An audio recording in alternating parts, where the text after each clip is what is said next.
Hello everyone, welcome to the Gamshilp. मेरा नाम शोभना है और आज के इस वीडियो में हम ग्रोथ एंड डेवलपमेंट सीडीपी का टॉपिक है वृद्धि एंड विकास वो कर रहे हैं।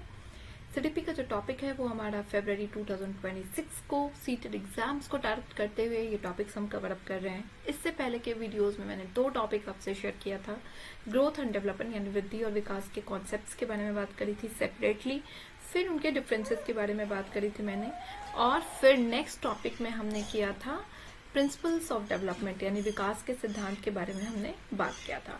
आज हम विकास के प्रकार के बारे में बात करेंगे। छोटे छोटे क्लिप्स में मैं छोटे मतलब पार्ट्स में मैं वीडियोस को अभी आपसे शेयर कर रही हूँ, और एक बार कभी जब मुझे मौका मिलेगा तो 1 शॉट वीडियोस भी इनके शेयर कर दूंगी, सो दैट जिनको छोटे क्लिप्स में देखने हैं वो छोटे में देखेंगे और जिनको एक साथ वीडियो चाहिए वो एक साथ भी देख सकते हैं। चलिए फिर स्टार्ट करते हैं टाइप्स ऑफ डेवलपमेंट यानी कि विकास के प्रकार के बारे में। तो देखिए, विकास के जो प्रकार होते हैं वो कई एस्पेक्ट्स में होते हैं। आपका जो है कॉग्निटिव डेवलपमेंट यानी संज्ञानात्मक विकास, यानी कि ये क्या है, इसमें जो हमारा दिमागी है, मानसिक, इसमें वृद्धि होती है, दिमाग में वृद्धि होना, जिसके तहत हम तर्क लगा पाते हैं, हमारी बुद्धि कह सकते हैं कि बुद्धि जो हमारी होती है वो है हमारा कॉग्निटिव डेवलपमेंट। फिजिकल यानी कि शारीरिक विकास, जो कि आपको हमने बात करी थी। और अगर कंप्लीट तरीके से फिजिकल डेवलपमेंट की बात करते हैं तो यहीं पे आता है हमारा ग्रोथ के बारे में हमने बात करी थी, क्योंकि ये जो है आपका, इसीलिए ग्रोथ इसका पार्ट माना जाता है, क्योंकि फिजिकल डेवलपमेंट जो है वो टाइप्स ऑफ डेवलपमेंट यानी विकास के प्रकार है। सोशल डेवलपमेंट यानी कि सामाजिक विकास इसको यहाँ पे हो गया, जिसमें आप समाज के साथ में किस तरह से इंटरेक्ट कर रहे हैं, समाज के साथ किस तरह से एडजस्ट कर रहे हैं, ये आपका सामाजिक विकास कहलाता है। इमोशनल यानी कि भावनात्मक पहलुओं के बारे में बात करना, आपके इमोशंस का जो इमोशन है, भावना है, उस पर किस तरह से आपका विकास हो रहा है, ये आपका भावनात्मक इमोशनल डेवलपमेंट कहलाता है। तो चलिए एक बार इनको अच्छी तरीके से हम बात करते हैं। कॉग्निटिव डेवलपमेंट से स्टार्ट करते हैं हम टॉपिक्स को। तो कॉग्निटिव डेवलपमेंट जो हमारा है, एक सेकेंड, चूंकि हमने स्टार्ट ही किया है कॉग्निटिव डेवलपमेंट से, तो कॉग्निटिव डेवलपमेंट यहाँ पे आप देख सकते हैं कि आपका जो है दिमाग जो है उससे रिलेटेड जो भी आपका होगा ये कॉग्निटिव डेवलपमेंट होता है। ठीक है, यानी कि संज्ञानात्मक विकास इसको हम हिंदी में कहते हैं, राइट। अब यहाँ पे जो है इस संज्ञानात्मक विकास में क्या होता है, कॉग्निटिव डेवलपमेंट, आप जो है रीजनिंग यानी कि तर्क लगा पाना, ठीक है, इसके इंटेलिजेंस आपका आ गया, ठीक है।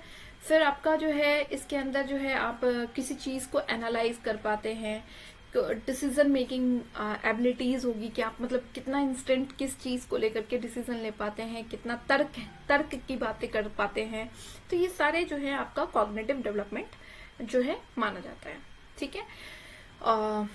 अब कॉग्निटिव डेवलपमेंट मानसिक विकास है, और मानसिक विकास के लिए मतलब आप जो है संज्ञानात्मक विकास जो होता है आपका, वो जो है आपको पता है कि जब बच्चा जन्म लेता है वहां से लेकर के उसके अंदर जो है मानसिक विकास, संज्ञानात्मक विकास होता रहता है, ठीक है। जो इसकी सबसे अहम कड़ी है वो इसके अंदर लैंग्वेज डेवलपमेंट आता है, ठीक है। कैसे कि आपका जो दिमाग है जो विकास कर रहा है, उसकी जो एक कड़ी है जो उसको जोड़ता है वो आपका लैंग्वेज है। क्योंकि जब आप कोई चीज समझते हैं, कोई चीज पढ़ते हैं, किसी चीज के बारे में तर्क लगा पाते हैं, तो यहाँ पे एक कड़ी है आपकी, वो क्या है, वो आपका लैंग्वेज है। यानी कि लैंग्वेज डेवलपमेंट आपका कॉग्निटिव डेवलपमेंट में आता है, ओके, ठीक है।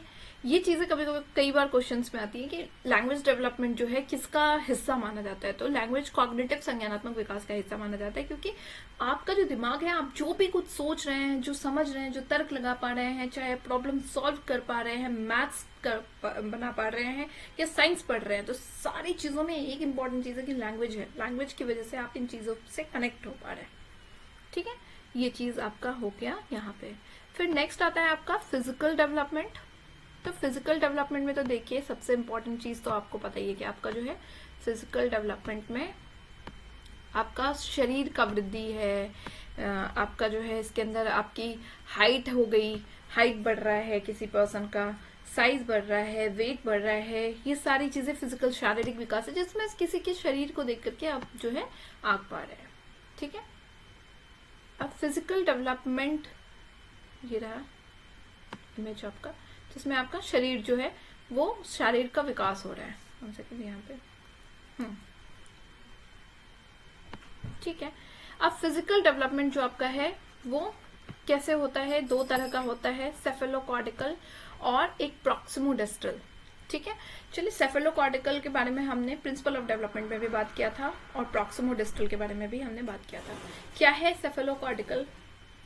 सेफेलोकॉर्डल होता है जिसमें आपका जो है हेड टू टो जो है विकास होता है, यानी सिर से लेकर के पैर तक, इसलिए इसको लंबवत करके कुछ कहते हैं। अब ये देखिए, ये कुछ ऐसा होता है विकास, इस तरह से यहाँ से स्टार्ट होता है, जिसमें कि आपके हेड में, बच्चे के हेड में कंट्रोल आप देखेंगे, उसके नेक में सबसे पहले कंट्रोल होता है, फिर उसके स्पाइन में कंट्रोल आता है, फिर धीरे धीरे उसके जो है उसके थाई में कंट्रोल आएगा, नीज में कंट्रोल आएगा, फिर उसके बाद उसके पैर में।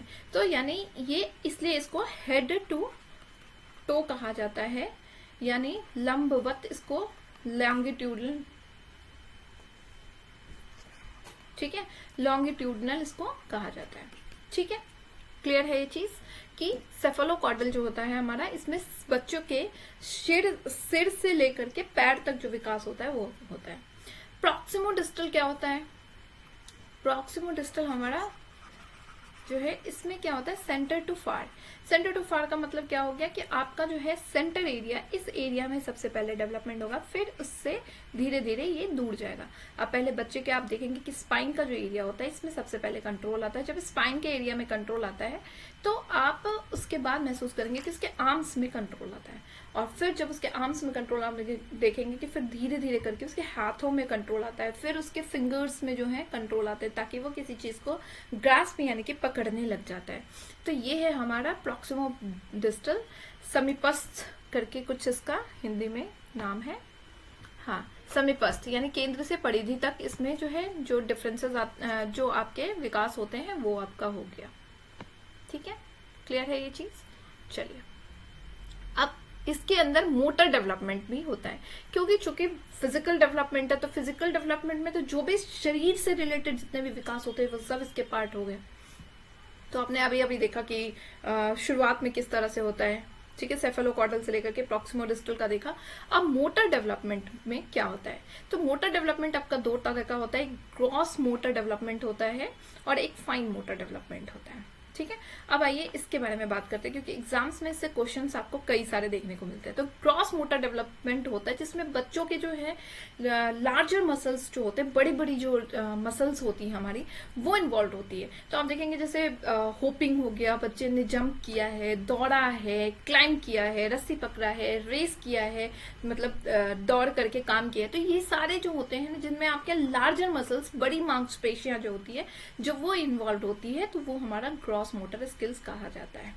ठीक है, फाइन मोटर स्किल्स क्या होते हैं? इसमें आपके स्मॉल मसल्स जो होते हैं, ठीक है, छोटे छोटे मांसपेशियां जो होती है वो इन्वॉल्व होती है। अब सबसे इंपॉर्टेंट इसमें क्या है कि इसमें बच्चों का आई और हैंड का जो कोऑर्डिनेशन होता है, वो आंख और हैंड का कोऑर्डिनेशन करके ये काम करता है। जैसे आप देखते हैं बच्चे जो है ब्लॉक्स बनाते हैं, घर बनाते हैं, छोटे छोटे ब्लॉक्स, बिल्डिंग ब्लॉक्स बनाते हैं, तो इसमें क्या करते हैं, उनके आईज जो होती हैं और उनकी जो हैंड्स होती है वो इन्वॉल्व होती है, फिर वो काम करते हैं। फिर बुनाई का काम हो गया, निटिंग का काम हो गया, लिखने का काम हो गया, तो ये सारी होती है। इसीलिए सबसे, और ये जो डेवलपमेंट, मोटर डेवलपमेंट होता है, वो ग्रॉस टू फाइन जाता है, यानी कि सबसे पहले आपकी बड़ी मांसपेशियां जो होती है इन्वॉल्व होता है। किसी छोटे बच्चों को आपने देखा है कि वो चलने से पहले लिखना स्टार्ट कर दिया हो? नहीं हो सकता ना ये चीज। पहले वो चलना स्टार्ट करेगा, पहले वो ग्रास्पिंग करना स्टार्ट करेगा, फिर धीरे धीरे उसके जो होते हैं, तो यानी बड़ी मांसपेशियां जो होती है वो पहले विकास में विकसित होती हैं, और धीरे धीरे इनके फाइन मोटर स्किल्स, छोटी मांसपेशियां जो होती है वो विकसित होती हैं, जिनकी वजह से वो lighting, knitting, weaving, building, drawing, ये सब का काम कर पाते हैं। ओके, तो ये आपका इंपॉर्टेंट पार्ट है, ग्रॉस मोटर स्किल्स और फाइन मोटर स्किल्स। चलिए अब आगे बढ़ते हैं। कॉग्निटिव डेवलपमेंट हमारा हो गया। अब थोड़ा सा हम सोशल डेवलपमेंट और इमोशनल डेवलपमेंट की बात करते हैं, फिर देखते हैं आगे। तो देखिए सोशल डेवलपमेंट क्या है, सामाजिक विकास क्या है, कि बच्चे जो हैं, छोटे बच्चे आप देखेंगे पहले वो अपने घर के लोग जिनको वो जानते हैं सिर्फ उनके साथ इंटरेक्ट करते हैं, राइट। लेकिन समय के साथ साथ जब वो 2 से 3 साल होते हैं तो अपने ग्रुप के बच्चों के साथ वो दोस्ती करना स्टार्ट कर लेते हैं, अपने दोस्तों के साथ में जो है काफी इन्वॉल्व हो जाते हैं। तो ये यहाँ पे इन बच्चों में क्या कौन सा डेवलपमेंट हुआ है, सामाजिक विकास यानी सोशल डेवलपमेंट हुआ है। ठीक है, तो यही होता है, धीरे धीरे हम समाज के और उनके रूल्स को फॉलो करते हैं। बच्चा जब गेम खेलता है तो उस रूल्स को फॉलो करता है, या किसी दोस्त के साथ रहना है तो उस दोस्त में उसकी कौन सी ऐसी आदतें हैं जिसको जो है जिसकी वजह से वो फ्रेंडशिप करेगा, तो इस चीज का वो ध्यान रखता है। ठीक है, तो ये आपका हो गया सामाजिक विकास। इमोशनल डेवलपमेंट क्या है, भावनात्मक विकास क्या है, ये एक बार देख लेते हैं। तो देखिए इसका भी एक एग्जांपल है, जैसे छोटे बच्चे होते हैं वो छोटी छोटी बातों पे रो देते हैं, लेकिन जब वही बच्चे बड़े हो जाते हैं तो वो धीरे धीरे उनके अंदर इमोशनल भावनात्मक विकास होता है। अब वो रोना नहीं, अपनी बात को मनवाने का कोई और तरीका ढूंढेंगे। तो ये यहाँ पे बच्चा जो छोटी छोटी चीजों के लिए पहले रो के अपनी भावनाओं को व्यक्त कर रहा था, वो अब क्या कर रहा है, वो अपनी भावनाओं को व्यक्त करने के दूसरे तरीकों को, दूसरे पहलू को देख रहा है। रोने की बजाय वो किसी और तरीके से समझाने की कोशिश कर रहा है। तो यानी उसका मानसिक विकास हो चुका है, इमोशनल डेवलपमेंट भी यहाँ पे साथ ही साथ हो चुका है। ये हो गया हमारा विकास का प्रकार। कॉग्निटिव डेवलपमेंट के अंदर लैंग्वेज डेवलपमेंट आता है, क्यों, ये मैंने आपको एक्सप्लेन कर दिया। सोशल डेवलपमेंट के अंदर आपका मोरल डेवलपमेंट आता है, नैतिक विकास। क्यों, क्योंकि जब आप सोसाइटी के साथ में बच्चे इंटरेक्ट करते हैं, कोई बच्चे में सोशल डेवलपमेंट जब होता है तो वो सोसाइटी के नॉर्म्स को, उनके वैल्यूज को, उन सारी चीजों के अंदर को फॉलो करते हैं। तो यानी कहीं ना कहीं आप कह सकते हैं कि मोरली उनका जो है मोरल डेवलपमेंट भी, नैतिक विकास भी वो होता है। कि वो मतलब मोरल डेवलपमेंट जब आपका नैतिक विकास होगा तभी आप किसी चीज को, किसी रूल रेगुलेशन, सही गलत, क्या सही है क्या गलत है, इन सब चीजों को समझ पाते हैं। तो इसीलिए सोशल डेवलपमेंट के अंदर ये आता है। ठीक है, तो ये तो ओवरऑल हमारा विकास का प्रकार हो गया। अब ये विकास के प्रकार जो हैं ये आपस में जुड़े हुए हैं। ठीक है, आप ये इंटरकनेक्टेड इसको कहा जाता है। ठीक है, ये आपस में जुड़े हुए हैं, क्यों इनका एक भी प्रकार, विकास का अगर एक प्रकार भी अफेक्टेड है तो इसका दूसरे पे आपको जो है प्रभाव देखने को मिलेगा। क्योंकि लेट सपोज कि आप मान लीजिए किसी बच्चे का आप देखेंगे कि फिजिकल ग्रोथ कम हुआ है, शारीरिक विकास कम है, तो आप कहीं ना कहीं नोटिस करेंगे उसका कॉग्निटिव मानसिक विकास भी कमी होगी, सोसाइटी के साथ वो कम इंटरेक्ट कर रहा होगा, उसकी सोशल डेवलपमेंट नहीं, इमोशनल भावनात्मक पहलुओं पे भी आपको पकड़ कम देखने को मिलेगी। तो ये आपका जो है कुछ विकास के जो प्रकार होते हैं वो इंटरकनेक्टेड, इंटर रिलेटेड होते हैं।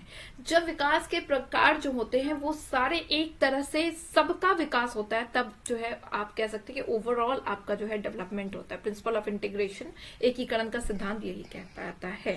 तो ये टोटल हमारा विकास का प्रकार है। नेक्स्ट मैच्योरिटी हम देखते हैं। मैच्योरिटी, परिपक्वता, ये समय के साथ में जो है आपका अनफोल्ड होने वाला हेरिडिटरी कैरेक्टरिस्टिक्स है। कैसे, तो देखिए मैच्योरिटी जो है आपका एक बच्चे से 2 साल का बच्चा है, वहां पे मैच्योर उसकी समझ को आप अगर कंपेयर करेंगे एक 10 साल के बच्चे में, सेम ही बच्चे में, तो आपको बहुत फर्क दिखेगा सोचने का, समझने का, तर्क लगाने का, इमोशनली भावनाओं को व्यक्त करने का। तो ये सारे जो है ये क्यों हो रहा है, क्योंकि अब वो बच्चा जो है मैच्योर कंपेयर टू 2 इयर्स वो मैच्योर हो चुका है। ठीक है, तो यही यहाँ पे कह रहा है कि अनफोल्डिंग ऑफ हेरिडिटरी कैरेक्टरिस्टिक्स, जो आपकी हेरिडिटरी कैरेक्टरिस्टिक्स है उसको टाइम टू टाइम जब वो अनफोल्ड होता जाएगा, खुलता जाएगा, तो वो आपका मैच्योरिटी है। अब इसके तहत, मैच्योरिटी के तहत आप क्या क्या देखेंगे, तो उसका एप्रोप्रिएट मैनर में, मतलब अच्छी तरीके से वो जो है आपसे बात करेगा।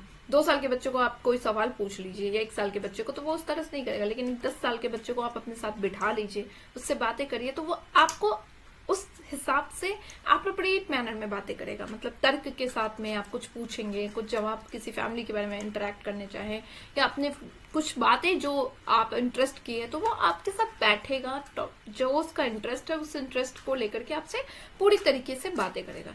तो ये हो गया हमारा मैच्योरिटी। इसको मैच्योरिटी को हम कह सकते हैं कि बायोलॉजिकल ग्रोथ एंड डेवलपमेंट भी हमारा मैच्योरिटी है, क्योंकि बायोलॉजिकली अब वो 2 साल का जो बच्चा है और 10 साल का वही बच्चा जो है, तो ये क्या है, बायोलॉजिकली इसका जो ग्रोथ है वो ज्यादा है। ठीक है, अब बायोलॉजिकली जब उसका ग्रोथ ज्यादा हुआ तो उसकी फिजिकल डेवलपमेंट भी ज्यादा हुई होगी, उसकी इमोशनल डेवलपमेंट भी ज्यादा हुई, उसकी सोशल डेवलपमेंट भी ज्यादा हुई होगी, तो ये कॉग्निटिव डेवलपमेंट भी ज्यादा हुई होगी। तो वो क्या है, बायोलॉजिकल ग्रोथ ही तो है। तो यही चीज है मैच्योरिटी, जो कि आप लोग अवेयर हैं, बट टॉपिक में था तो मुझे बताना था। So this is all about today, और नेक्स्ट टाइम में हम स्टेजेस ऑफ डेवलपमेंट के बारे में बात करेंगे, और इसके अलावा हम बात करेंगे इनका क्या प्रभाव पड़ता है एनवायरनमेंट पे और हेरिडिटी पे। ठीक है, अब इसके बाद हमारा टॉपिक हो जाएगा खत्म, ग्रोथ एंड डेवलपमेंट हम नेक्स्ट टॉपिक करेंगे, साथ ही साथ PYQs इनकी हमारी चलती रहेगी। सो वीडियोस अगर अच्छी लगती है तो प्लीज चैनल को लाइक शेयर एंड सब्सक्राइब जरूर करिएगा। मिलते हैं नेक्स्ट सेशन में नेक्स्ट वीडियोस के साथ में, तब तक के लिए bye bye and take care.